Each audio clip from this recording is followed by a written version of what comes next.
Style পাও ভাজি, যেটাতে কোনো কালার ইউজ করা হয়নি, বিট দিয়ে এটার কালার করা হয়েছে।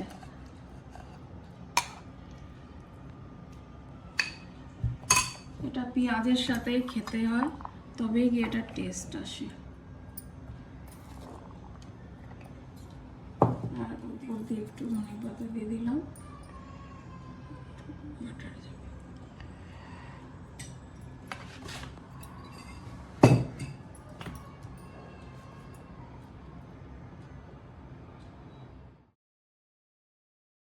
পাও ভাজি বানানোর জন্য বাটার খুব জরুরি, আর বাটারের সঙ্গে একটু তেল দিতে হবে, না হলে বাটারটা পুড়ে যাবে। আমি থেতো করা রসুন দিলাম, এটা 3-4 কোয়া হবে। সাথে সাথে সমস্ত সবজিগুলো দিয়ে দেবো এক এক করে। এখানে 3টে আলু আছে, ছোট সাইজের 3টে আলু, 2টো গাজর, কড়াইশুঁটি আছে, এটা ফ্রোজেন কড়াইশুঁটি, একটা বিটটা দিলে পরে তাহলে কোনো ফুড কালার অ্যাড করতে হবে না, এটা দিয়ে পাওভাজিতে কালার এসে যাবে। আর অল্প কাঁচা লঙ্কা, কিছু ফুলকপি। এবার আমি এতে একটু পাওভাজি মশলা দেব,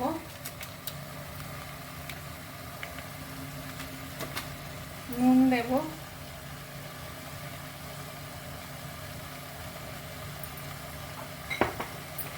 হলুদ দেব,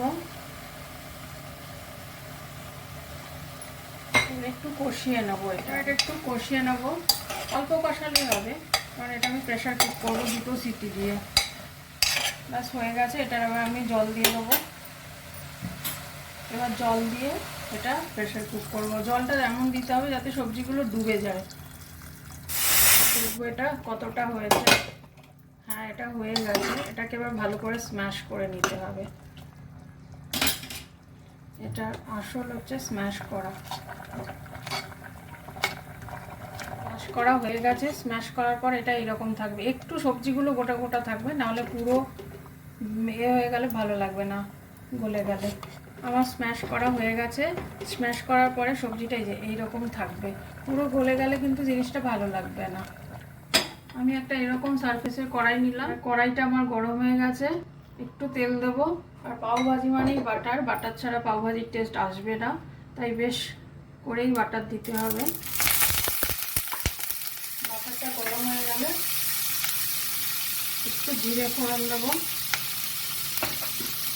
তার মধ্যে থেতো করা রসুন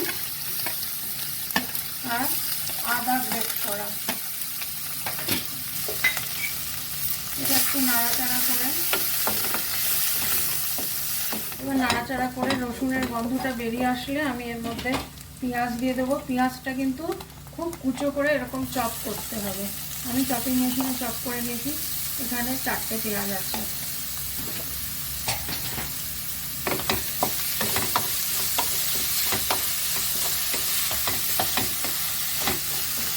পেঁয়াজটা কড়া ভাজা হবে না, হালকা পিঙ্ক হবে।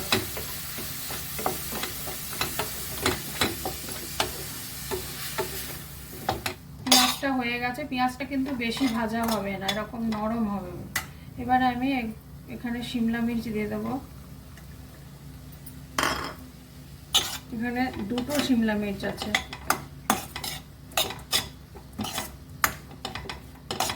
এটা একটু ভাজা ভাজা হবে।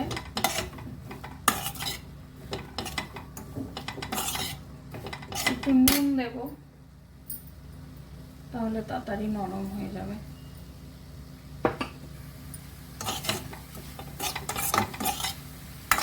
ক্যাপসিকামটা আমার প্রায় ফ্রাই করা হয়ে গেছে, বেশি ফ্রাই হবে না।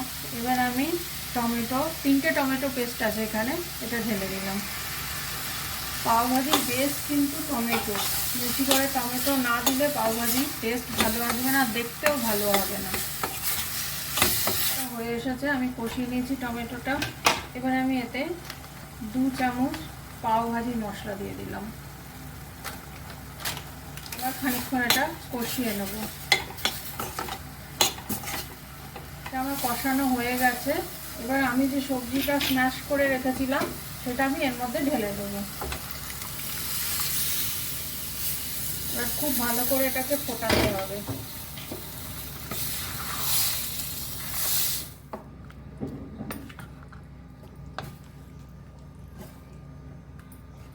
এবার আমি উপর দিয়ে কসুরি মেথি দিয়ে দেবো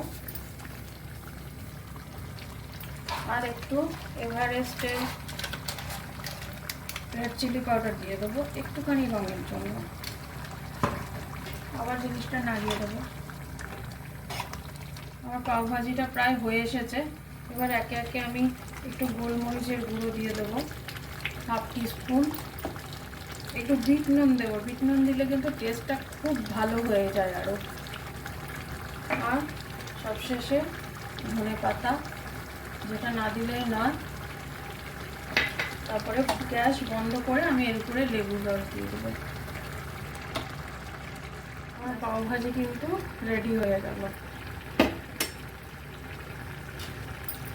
এই যে এইরকম হবে জিনিসটা। এটা কিন্তু থেকে মানে ঠান্ডা হয়ে গেলে আর একটুখানি এটা গাঢ় হয়ে যাবে, সেই জন্য এক্ষুনি এটা বন্ধ করে দিতে হবে।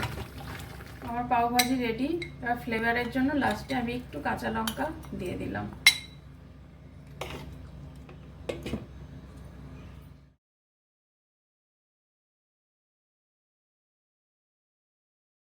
এবার আমি পাওটাকে সেঁকে নেবো, তার জন্য একটু বাটার দেবো, একটু পাও ভাজি মশলা তার উপর দিয়ে দেবো, নাড়াচাড়া করে নেবো।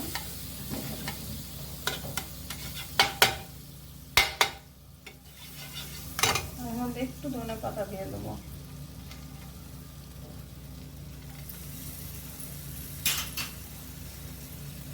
এবারে আমি পাওটা এইভাবে কেটেছি, কেটে এইভাবে দিয়ে দেবো।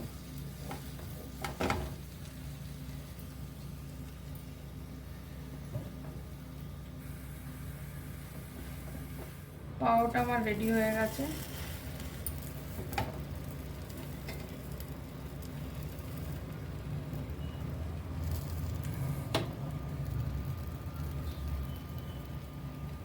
মুম্বাই স্টাইল পাও ভাজি, যেটাতে কোনো কালার ইউজ করা হয়নি, বিট দিয়ে এটার কালার করা হয়েছে।